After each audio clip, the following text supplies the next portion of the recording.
So the talk tonight is Women in Wonderland, Lives, Legends, and Legacies of Yellowstone National Park. One of the questions I always get is where I got the inspiration for this book. That part is pretty easy. When I was 8 years old, my parents brought me to Yellowstone when I was on a family trip, and I just fell in love with it. And I said, I'm going to live there one of these days. Took me till I was 45, but I made it.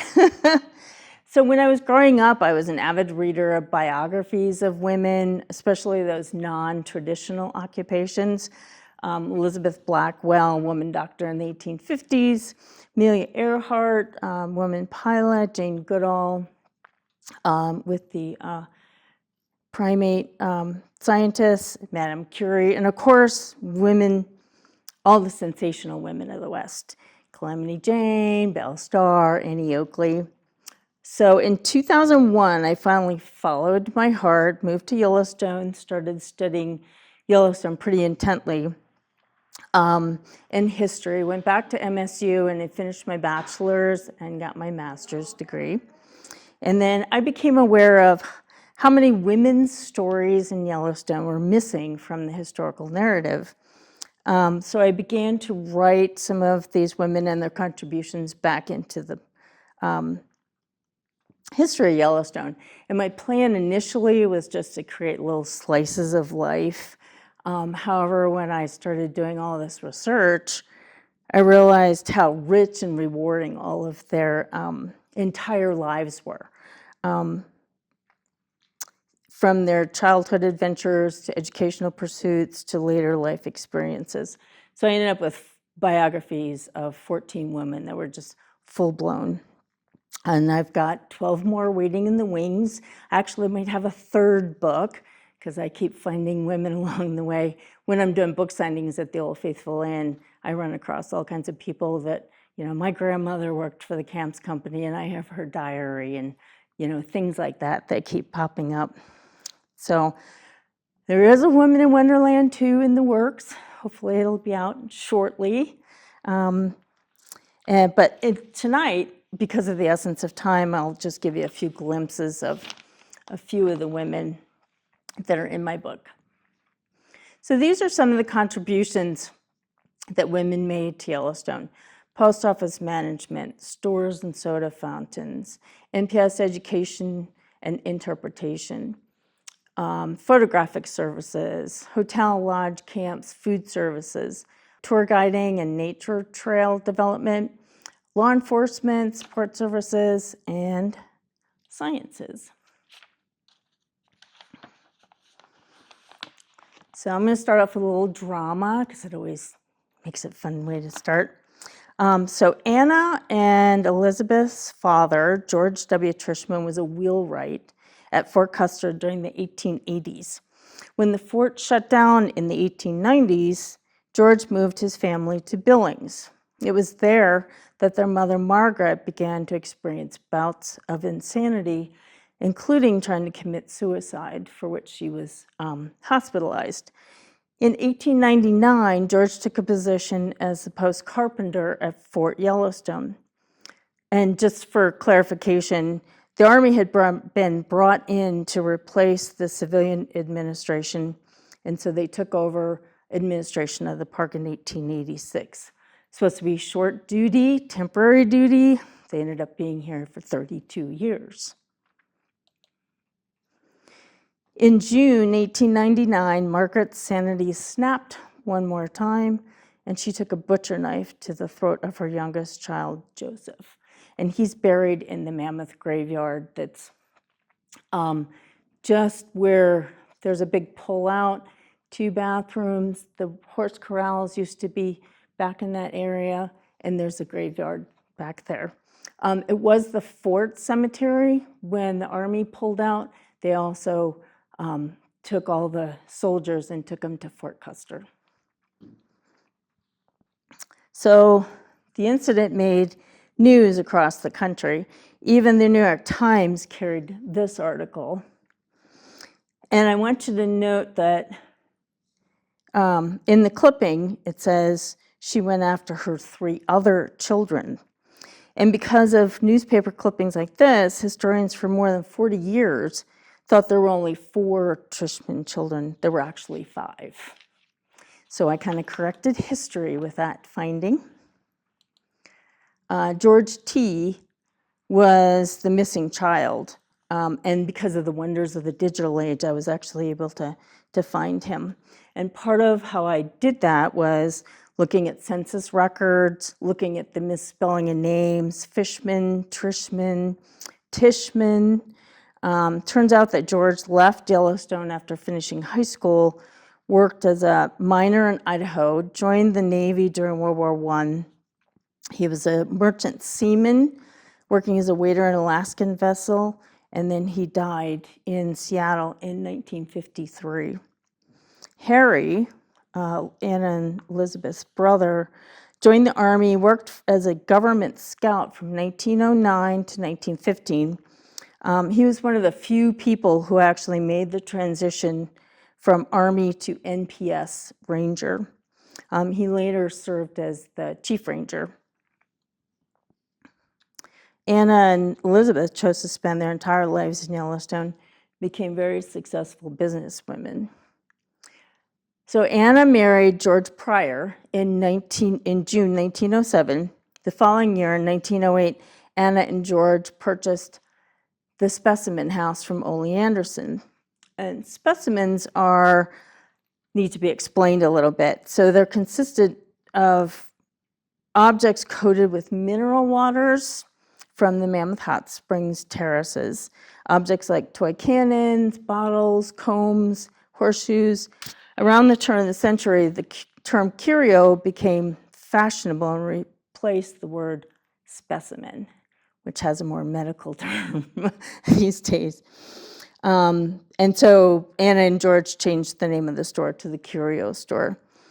They also added a bakery and Yellowstone's first soda fountain.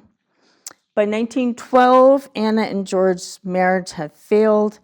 Her sister Elizabeth stepped in as Anna's business partner, and the business flourished under the management of the 2 sisters.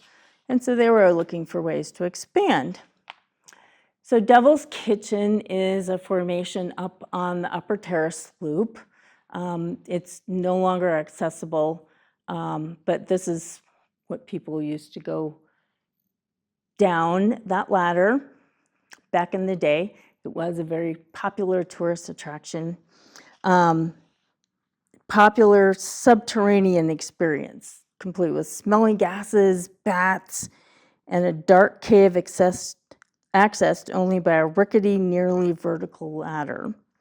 Quite the adventure in the early 1900s, especially in those long skirts.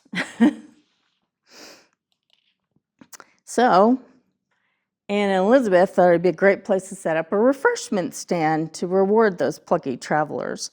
And that stood up there until the 1940s, and it was a very popular place. So Anna and Elizabeth were not without competition. George Whitaker, who had previously worked in the park as an Army scout, took over the Ash and Henderson General Store in Mammoth in 1913. So that's the general store that is right across from the hotel and the dining room in that area. Following the admission of automobiles into Yellowstone in 1915, Whitaker added a gas station to the Mammoth store, and then in 1920 expanded his holdings to another store and a gas station at Canyon. This was at Canyon Junction, which is basically the brink of Upper Falls area now. Then he decided to retire in 1932. And he sold it to Elizabeth and Anna. So the date on this is 1932. So in the middle of the Depression, let me back up. So 2 single women in the middle of the worst economic depression in history were able to secure a bank loan to purchase and double the size of their operation. That achievement speaks highly of their wise business management skills, I would say.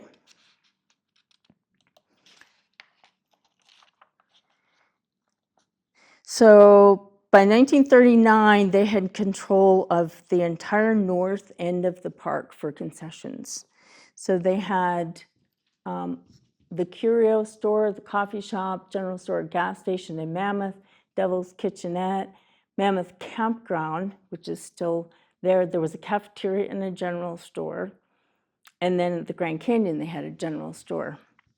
That's a lot for two women to manage all together. I love these menus. So in 1939, you could get hot chocolate and wafers for 15 cents. Pie a la mode for 15 cents. Luncheon special for 75 cents. The good old days.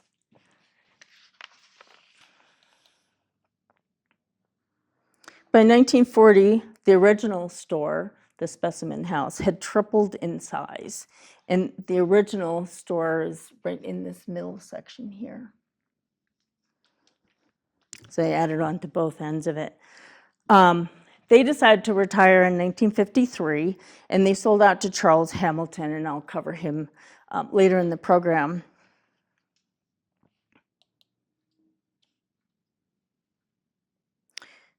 So this photograph of Elizabeth and Anna, oh, I have that labeled, so Anna's on the left and Elizabeth is on the right.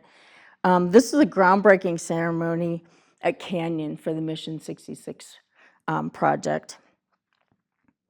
So their legacy is that they lived through 2 world wars, managed to keep their businesses running through that, survived economic depression, expanded their retail operations to have full control of the north end of the park, and served park visitors for more than 40 years from 1908 to 1952. The other thing that I forgot to point out on that menu is that they were open from 8 o'clock in the morning until, let me look at that again, 6:30 a.m. until 11:30 p.m. Those ladies put in some long hours. Of course, they didn't do it all themselves. They had some seasonal, but they, still had to maintain the administration of all of that. And then we have Ida Christine Carlson Eagle. Ida Eagle's story is not one that was self-evident when I started looking into her. Her husband, Sam, was a popular hunting and fishing guide, and we worked with the community of West Yellowstone to build churches, schools, went to Washington to lobby for various town causes. So Sam got all the press. Well, Ida's contributions were more behind the scenes and essentially became invisible. So I'll go into a little more detail on how I peeled her out from underneath Sam's shadow. So in 1905, Ida Carlson was living in Wisconsin and discovered a newspaper advertisement that the Fountain Hotel was looking for waitresses. She applied, was hired, and began a whole new chapter of her life. Shortly after her arrival at the Fountain Hotel, she met Sam Eagle. She thought he was a bit of a dandy. That's Sam and Ida over on the side. That is the way that employees and tourists dressed to go tour the geyser basins. And apparently, Ida and Sam spent a lot of time together and developed a close relationship. But at the end of the season, they both went in opposite directions.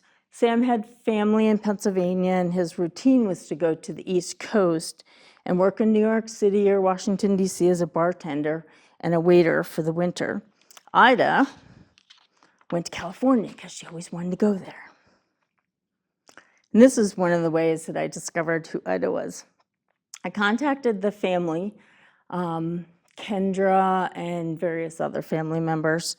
Kendra Eagle is the great-granddaughter of Ida Eagle. They pulled out over 100 letters from the family safe that had only been recently discovered in 2010. Yeah, they had been kind of buried in the safe. They also found more letters up in the attic that they never knew existed up there. So we scanned in hundreds of letters, from Sam and Ida from 1905 to 1907. The family had never seen these. They knew nothing about any of this time. They never heard Ida talk about going to San Francisco or anything she did between 1905 and 1907. So we scanned them all in. I digitized them, gave all the family members who were still around CDs of everything. But one of the things I want you to notice is the date of this letter, which is October 25th, 1905, San Francisco. Does anybody remember what happened in April 1906? Correct. There was a San Francisco earthquake that literally destroyed the city. However, the letters after that date revealed that she had moved to Modesto. So she was not actually in, and it's about 90 miles away. So they still felt some of the shaking, but not, the immediate danger. However, their friends Alex and Laura Stewart were much closer. They reported fires, falling buildings. They, at that point, decided they were going to stay in Montana. And then they became partners. So Alex and Laura Stewart became partners with Ida and Sam. So one of my things about this is that I tell everybody, let's keep writing letters so that, 100 years from now, somebody can find out something really cool about you and your family and that sort of thing. Because the digital age, emails can disappear and, phone calls don't get recorded anymore and that sort of thing. So plus I want to keep the post office in business. Okay, so, showing me the next slide, and I'm like, where are we? Ida and Sam got married in the end of 1907. It's also the same time that the Union Pacific Railroad got to what would become the town of West Yellowstone. It went through a variety of names before they got to West Yellowstone. They decided to open up a general store right across at the end of the tracks, and their store opened in 1908. In 1910, they added a soda fountain. And you can't have ice cream sundaes without chocolate sauce. It's not clear when, nobody seems to know when Ida developed the recipe, but it's still regarded as a family secret. And it's only being passed down to family members, or it was. The store's been sold, so I'm not sure exactly how that works now. And I never found out what the secret recipe was, but I know that one of the girls that was working at the Eagle store got in trouble for washing the chocolate saucepan. So maybe that's the secret. So as tourism grew, so did the the Eagle store. So it served as a general store, had everything from groceries to clothing. It was also the post office, was the the telephone station. So there was only one telephone in West Yellowstone. And the kids would ride their bicycles as fast as they could when a phone call came in for one of the townspeople and tell them to get to the store because there was a phone call for them. And Ida ran the telephone station. So Ida's role during the first 4 decades of the store ranged from managing the store, running the post office, operating the telephone operation system for the town, feeding, caring for dozens of seasonal employees, and of course, supplying soda fountain with chocolate sauce.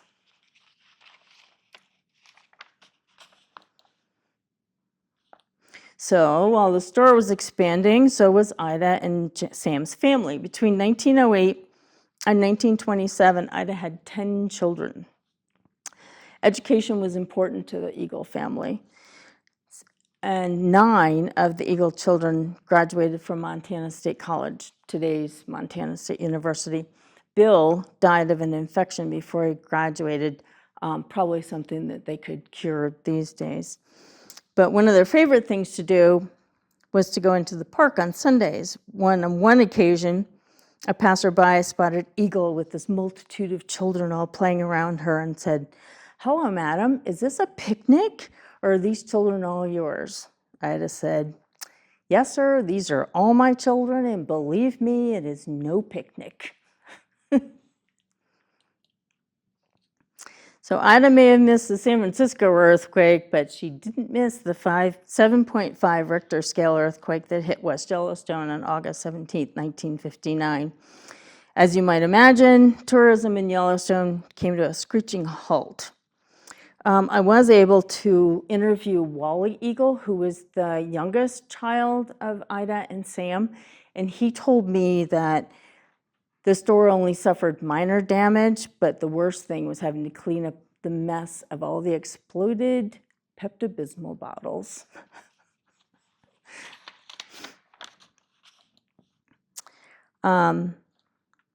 So the Eagle store celebrated the 100th anniversary in 2008. At that time, there were 4 of Ida and Sam's children in attendance: Betty, Rose, Wally, and Joe.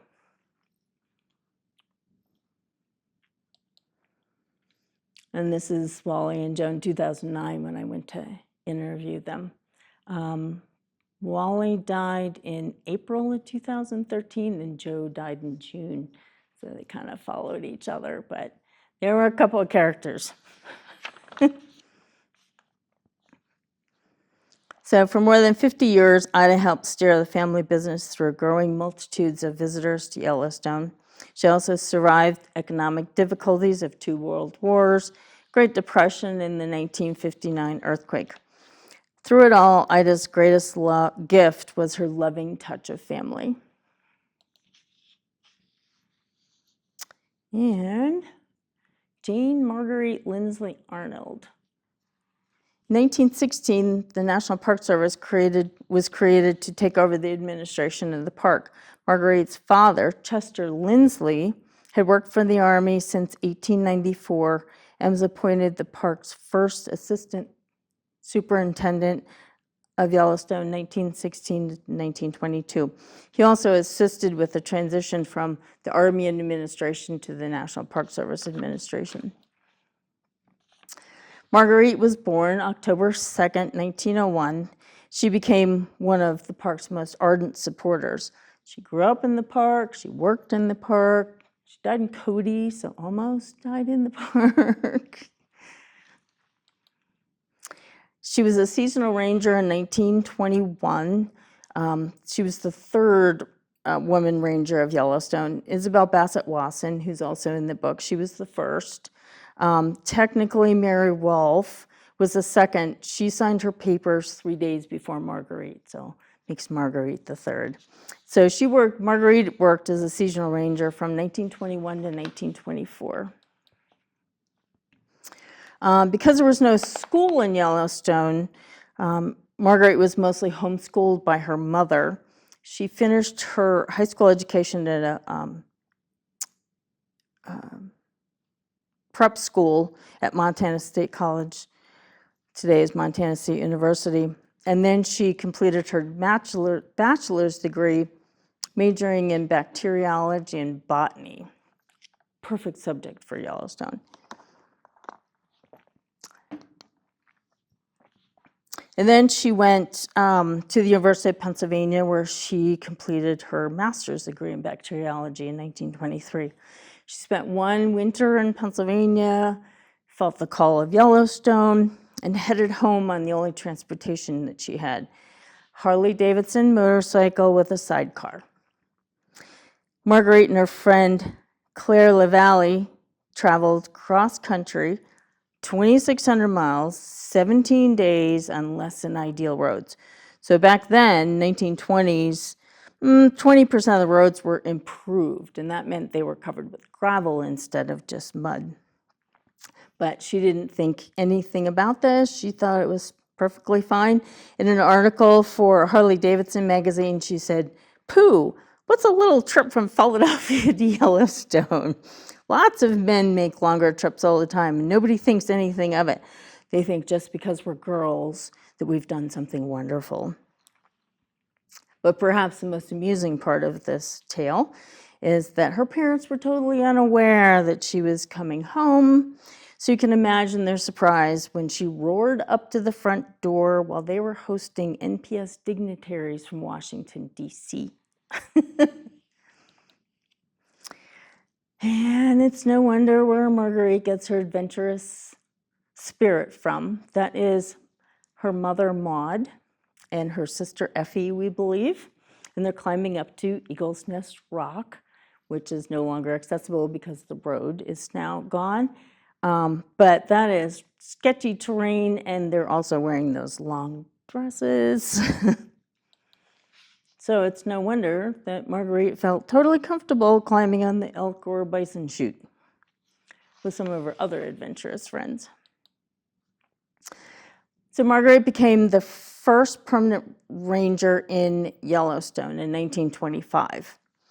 From 1925 to 1959, there were only 3 permanent women rangers in Yellowstone. And I'll go into the other 2 here shortly. Marguerite contributed over 50 articles to the Nature Notes, a park publication that was produced for nearly 30 years to educate both staff and visitors. Marguerite also helped compile volumes of informational material for the ranger naturalist manuals that they used to train the employees. She also helped develop the Ranger's Nature Trail that's now today's Beaver Pond Trail. Ben Arnold was assigned to help Marguerite put up the signage for the Ranger Trail. They apparently spent a lot of time together. They were married in April 1928. I think Marguerite wanted to marry a ranger so she could ensure that she stayed in Yellowstone. And she always had a love of horseback riding, never gave that up. She and Ben worked and lived near Tower Ranger Station, near Roosevelt Lodge.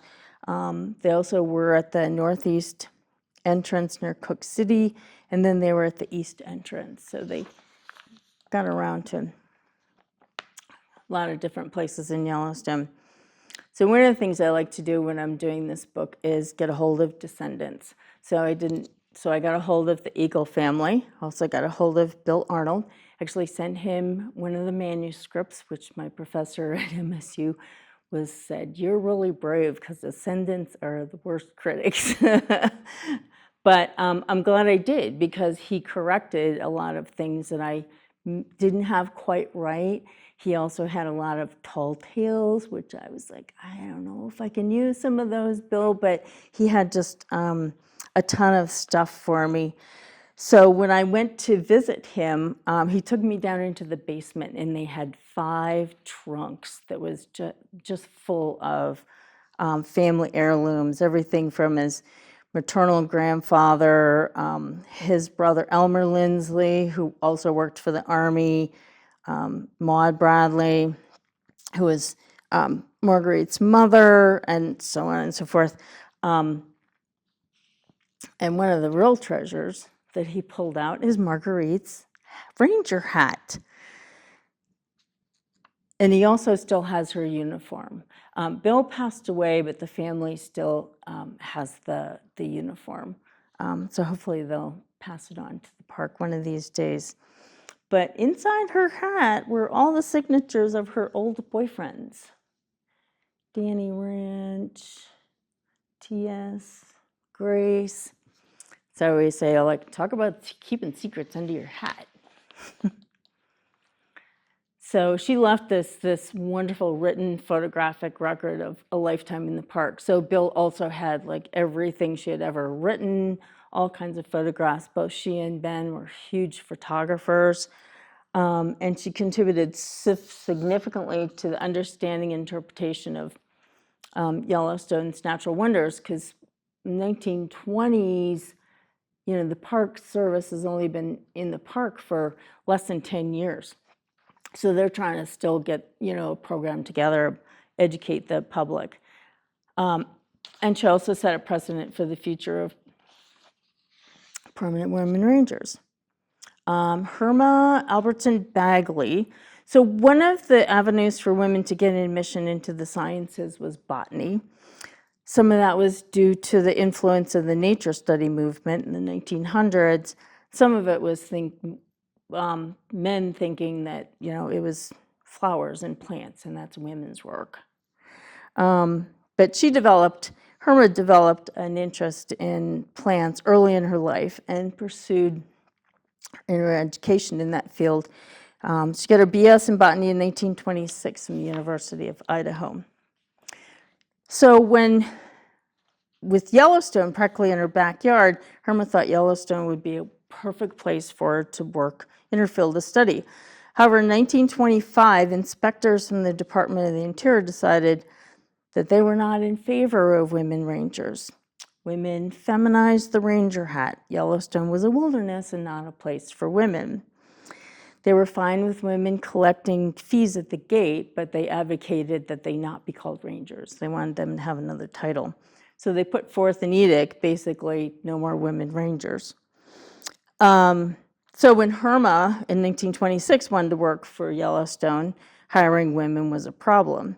However, Horace Albright was very diplomatic and found ways around the higher-ups.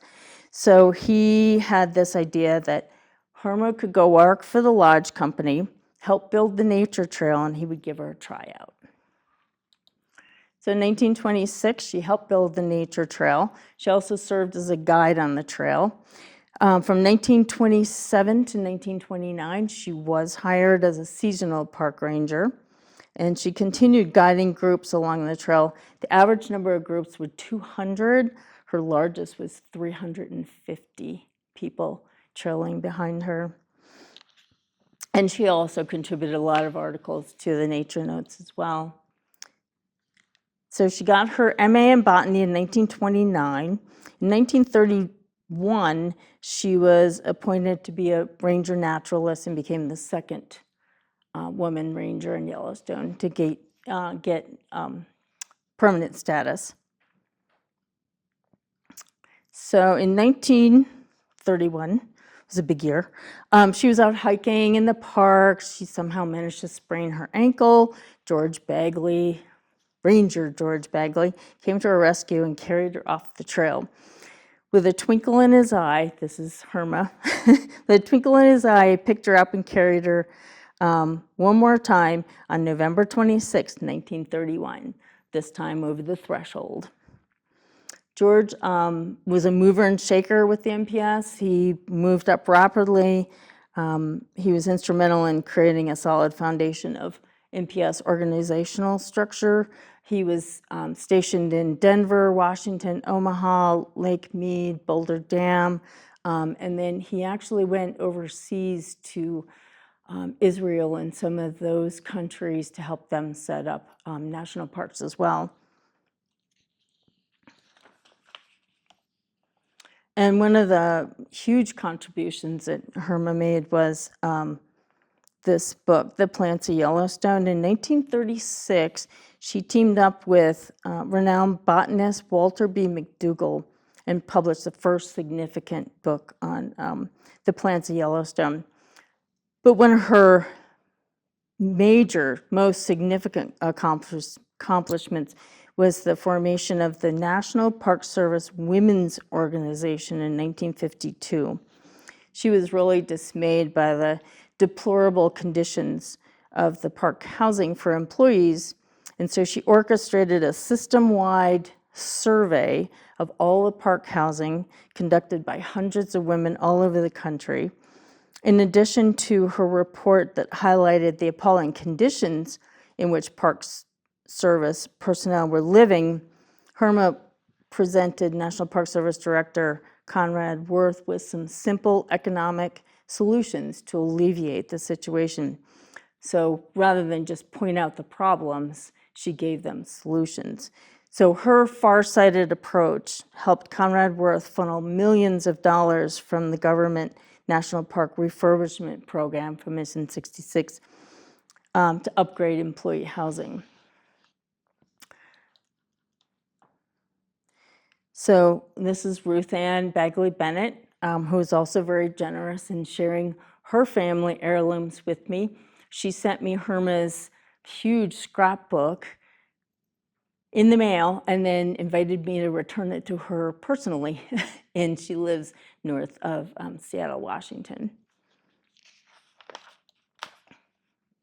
So she also helped contribute to a greater understanding of Yellowstone plants, flowers. Her book was actually revised in 1956, and then she also contributed heavily to the Mission 66 upgrade of park housing. So Frances Eva Pound Wright, Ranger Jim. So she was born 1907, and she had this daring spirit as a youngster that prompted her dad to nickname her Jim, after a popular comic strip character who displayed adventurous tendencies. The masculine moniker became the name she would use all of her life. It also helped her get into the National Park Service. Horace Albright suggested she use Jim on her application because it sounded like he was hiring a man. And so she actually ends up being the first law enforcement ranger to a certain extent. She worked at the gate with her dad, but she had to carry a gun. So kind of mixed her law enforcement. This uniform was handmade by a tailor up in Livingston, and the museum collection has it, and it's on display right now. It's been there all summer, I think, but they have it so you can see it up close and in person. Frances and her dad spent a lot of time outdoors. They loved horseback riding. One of the big things that she did was she rode in a procession across the top of Sheep Eater Cliffs, and an equestrian procession that was part of this dedication of the Howard Eaton Trail in 1923. But perhaps her most famous stunt was arresting bootleggers. Frances spent a great deal of time with her father and absorbed some of his individualism and self-reliance, which served her well as her duties at the gate. Prohibition enacted in 1920 by the 18th Amendment had banned the sale of alcohol in the United States, and as a guardian of the park, all entry personnel were on alert for bootleggers. One evening in August 1927, Ranger Jim was at the gate all by herself. She watched as a car with official access pulled out of the gate and went into town. When the car returned to gain access to the park, Frances motioned for the car to stop. Suspicious of possible liquor smuggling, Frances asked the driver if she could check the back seat. Just as she suspected, there was every kind of booze imaginable. She promptly arrested 3 people who turned out to be park employees and held them until their father returned. Horace Albright claimed the capture of the lawbreakers was the most important arrest of the season. So Frances came back for the 125th anniversary of Yellowstone in 1997. That's when she also donated her uniform to the museum collection. She did several oral interviews at that time, and I got to listen to a number of those, and it was just delightful. She just giggles and laughs her whole way through her whole life. It was just really special to hear that. And that's, I just already told you that. So, there we go. And now we have Eleanor Ellie Hamilton Povall. So, her father, Charles Ashworth Hamilton, first came to Yellowstone in 1905 to work for Harry Child, who owned the Park Hotel and Transportation business. Henry Claimer, who had started the first general store just a bit north of the Old Faithful Inn in 1897, passed away in 1914. And his wife, Mary Henderson Claimer, ran it for 1 year, and then she decided it was too much. So she decided to offer it to Harry Child, who was trying to get his son Huntley to be a storekeeper. Huntley was not interested, and so he suggested his friend Charles Hamilton. The family legend that Early used to love to tell was that Charles loved the idea of his own store, but he didn't have 2 nickels to rub together. Harry Child, believing Hamilton would make a good businessman, offered to back him. So after writing Mary Claimer 2 checks, one for the deposit and one for the merchandise, Hamilton rode his horse as fast as he could from Old Faithful to Mammoth, got the money from Harry Child, flew up to Livingston on another horse, and then deposited the funds before Mary could get to the bank. So in 1915, Charles Hamilton started his lifelong association with Yellowstone. So this is the lower store, which is today's general store, in 1917.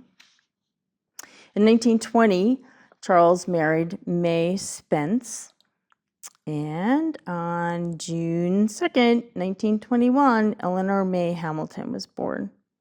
According to Ellie, every chance she got, she was on horseback. Wranglers would take her along every time they had an extra spot on a trail ride.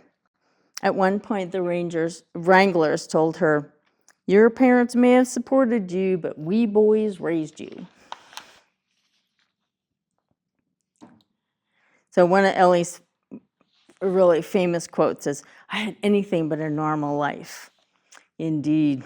From living on top of the Lower Hamilton store at Old Faithful, up in that area, spending the whole summer on horseback, to living in a 20-room penthouse in Santa Monica, California, where she was chauffeured to school during the wintertime. Yeah, I would agree. Anything but normal. So while Ellie was growing up, her father was growing his business. So Lake store opened in 1917, Basin Auto Camp, which today is like the upper store at Old Faithful, Fishing Bridge, West Thumb, 1924, Old Faithful, Lake Canyon, Mammoth Lodge stores in the lodges, Upper Old Faithful, 1929, and then gas stations at all of these locations. And this was all privately funded by these entrepreneurs. All the general stores, all of the hotels were actually funded by the railroad, but the camping companies were all, privately funded too. So, and Ellie grew up too. She fell in love with a California oil executive, Trevor Pova, and they married on November 28th, 1940. And that union may have had something to do with their first date, which was, guess what? A horseback ride. Ellie said that her dad was not happy she was marrying someone young. She was only 19. But after about 5 years, he grumbled, "Okay, so maybe it'll work." Ellie and Trev began their married life in California, but World War II took a toll on the park and its facilities, including one of Ham's favorite things, the Old Faithful swimming pool, now gone today. But he asked Ellie and Trev to come back and get things back in working order. So they did that and began their lifelong relationship with Yellowstone. So Ellie did more than just clean out mucky pipes. She and her children posed for advertisements to promote Yellowstone. So, and this was, I only found this out because I had this poster, because it was out of a magazine advertisement. Ellie had this in her scrapbook. And I said, "Ellie, did you post for that?" And her memory wasn't all that great. And she goes, "Well, could have been me." But, you can put those polka dot suits together and the hair bows, and and stuff. So in the late 1940s, Ellie and Trev took over the day-to-day operation of the Hamilton store after the acquisition of the Povas store in 1953 and the Haynes Picture Shops in 1968. The Hamilton stores became the largest privately owned park concession operation in the country. And that ran through about the 1970s. In 2002, I believe, the Hamilton stores lost their contract. It was a system-wide upgrade that the Park Service wanted, well, the Department of Interior wanted to upgrade a lot of the facilities, and they wanted to change the preferential right of renewal and open it up so that other competitors could get in there. And this is one of my favorite examples of why I love to do personal interviews. So we were going through Ellie's photo album, as I explained, and I was like, Ellie, what are these hoops? She said, those are beaver pelts. She goes, I trapped the beaver, I skinned them, I dried them, I took all the furs to the furrier and had a fur coat made, and would you like to see it? So she modeled it for me. But had she not been there, I would not have wanted, I would never have known what those hoops were.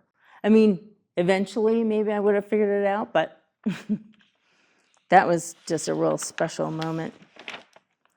So at the, and here. So at the end of the season in 2002, Hamilton stores ceased operation as a result of the changes to the system-wide National Park concessioner contract renewal policy set forth by the Department of Interior. The stores today in Yellowstone are operated by Delaware North. So I feel so fortunate to have had some time to spend with Ellie over the summer of 2013 and 2014. She just had some wonderful stories about her life in Yellowstone, volumes of photo albums, Hamilton store memorabilia, and she was a lively spirit right up to the end. When I came to see her one day, she practically bounded out the door to greet me. She died at the age of 94 in October 2015. Yeah, I think it was October 2015.